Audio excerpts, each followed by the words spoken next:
নমস্কার। অবসরে অবকাশে আপনাদেরকে স্বাগত। আজ আমি আলোচনা করব এক যোদ্ধার কথা, যে জাতীয় এবং আন্তর্জাতিক স্তরে অদম্য লড়াই করে এসেছে। সে দিল্লির রাজপথেই হোক আর প্যারিসের অলিম্পিক কুস্তির ময়দানেই হোক, ঠিকই ধরেছেন, আমি ভিনেস ফোগাটের কথাই বলছি। ভিনেস ফোগাট একজন ভারতীয় মহিলা কুস্তিগির। 2014, 2018, 2022 সালের কমনওয়েলথ গেমসের স্বর্ণপদক প্রাপ্ত। 2014 সালে গ্লাসগোতে 48 কেজি বিভাগে, 2018-তে গোল্ড কোস্টের 50 কেজি বিভাগে, 2022-এর বাকিংহামে 53 কেজি বিভাগে তিনি সোনা জেতেন। আবার 2018 সালে জাকার্তা পেলবঙ্গ এশিয়ান গেমসে তিনি সোনা জেতেন। কিন্তু 8 আগস্ট 2024 প্যারিস অলিম্পিকের ফাইনাল ম্যাচে মাত্র 100 গ্রাম ওজন বেশি হওয়ার জন্য তিনি বাদ পড়েছেন। তার ফাইনালে মুখোমুখি হওয়ার কথা ছিল আমেরিকার সারা হিলডেব্র্যান্ডের সাথে। 27 বছর বয়সী ভিনেস ফোগাট প্রথম মহিলা ভারতীয় কুস্তিগির যিনি কুস্তিতে অলিম্পিকের ফাইনালে উঠেছিলেন। এর আগে সাক্ষী মালিক 2016 রিও অলিম্পিকে ব্রোঞ্জ জেতেন। তিনি এই অলিম্পিক অভিযানে প্রি কোয়ার্টার ফাইনালে হারিয়েছেন বিশ্বের 1 নম্বর গত বছরের চ্যাম্পিয়ন জাপানের উই সুসাকিকে। কোয়ার্টার ফাইনালে হারিয়েছেন প্রাক্তন ইউরোপ চ্যাম্পিয়ন ইউক্রেনের ওসাকা লাভিচকে এবং সেমিফাইনালে হারিয়েছেন প্যান আমেরিকান গেমসের চ্যাম্পিয়ন উসনেলিস গুজম্যান লোপেজকে। কিন্তু এত বড় সাফল্য সত্ত্বেও কেন তাকে বাদ পড়তে হলো? একটু ভাবুন, যে মেয়েটার ওজন কোয়ার্টার ফাইনাল সেমিফাইনালে ঠিক ছিল, তার ওজন কিভাবে ফাইনাল ম্যাচের আগে বেড়ে গেল? প্যারিসে তার প্রশিক্ষক ছিলেন, তার ডায়েটিশিয়ান ছিলেন, দলের সঙ্গে ডাক্তারও ছিলেন। তাহলে কিভাবে দুদিনে তার ওজন 1 কেজি 500 গ্রাম বেড়ে গেল? একটু ভাবুন, এটা কোনো ষড়যন্ত্র নয় তো? হয়তো কোনো ক্ষমতাধর মানুষেরা চাননি ফোগাট সোনা জিতে দেশে ফিরুক। এখানে অলিম্পিক কমিটির ভূমিকাও প্রশ্নের মুখে।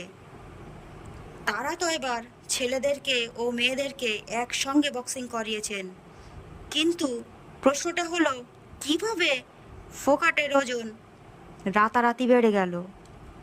মেনে নিলাম তাকে অতিরিক্ত ফ্যাট জাতীয় ও প্রোটিন জাতীয় খাবার দেওয়া হয়েছিল, যেহেতু কুস্তিগিরদের প্রচুর পরিশ্রম করতে হয়, ফলে খাবারও বেশি লাগে। কিন্তু শেষ 3 মাসের মধ্যে ঠিক ফাইনালের আগের দিনই 1.5 কেজি অর্থাৎ 1 কেজি 500 গ্রাম ওজন বেড়ে গেল। তাহলে ডায়েটিশিয়ান ডাক্তার কি করছিলেন?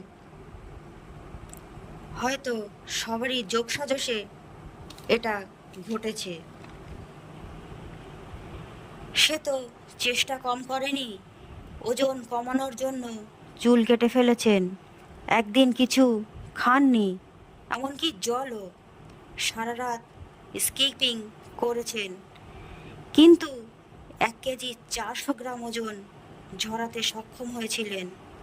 কেবলমাত্র 100 গ্রাম ওজনের জন্য তাকে বাদ যেতে হলো অলিম্পিক ফাইনাল থেকে। এবার ফিরে যাওয়া যাক 2023 সালে। ভিনেস ফোগাট, বজরং পুনিয়া ও সাক্ষী মালিক সমবেতভাবে প্রতিবাদে বসেন দিল্লির বর্তমান পার্লামেন্ট হাউসের সামনে কুস্তি ফেডারেশন অফ ইন্ডিয়ান প্রধান ব্রিজভূষণ সিং এর বিরুদ্ধে শ্লীলতাহানির অভিযোগে। তিনি নাকি চক্রান্ত করতেন এবং মহিলা কুস্তিগীরদের শারীরিক নিগ্রহ করতেন। এখন প্রশ্ন, কে এই ব্রুসভূষণ?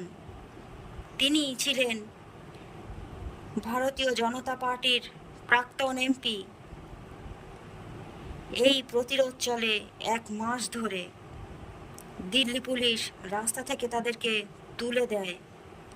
ভিনেস ফোগাটকে 53 কেজি বিভাগে খেলতে দেওয়া হয়নি। এখন ব্রিজভূষণের অত্যন্ত ঘনিষ্ঠ সঞ্জয় সিং বর্তমান ফেডারেশন সচিব, কিন্তু প্যারিসেই আছেন। আপনারা অঙ্কটা করলেই বুঝবেন। একটু ভাবুন কিভাবে ভিনেস ফোগাটের ওজন বেড়ে গেল। তার তো সোনা নিশ্চিত ছিল, ভারতের একটা সোনা নিশ্চিত ছিল, কিন্তু কোনো একটা অদৃশ্য শক্তির কাছে তাকে হেরে যেতে হলো। শুধু ভিনেস ফোগাটকে একা নয়, 140 কোটি ভারতীয় হেরে গেল। ভিনেস আজ অবসর নিয়েছেন। প্রধানমন্ত্রী তাকে সোনার মেয়ের আখ্যা দিয়েছেন। আবার তৃণমূল এমপি অভিষেক ব্যানার্জি তাকে ভারতরত্ন দেওয়ার দাবি তুলেছেন। তিনি হয়তো অনেক কিছুই পাবেন, কিন্তু অলিম্পিকের সোনা, ভারতের সম্মান, সবার উপরে আমাদের জাতীয় পতাকা, সঙ্গে জাতীয় সঙ্গীত, এটা আমাদের দেশকে আর দেখা হলো না। তো এই পর্যন্তই আজকে। আমার এই রকম আরও ভিডিও পেতে আপনারা আমার চ্যানেলটিকে সাবস্ক্রাইব করুন এবং পাশের বেল আইকনটি প্রেস করুন।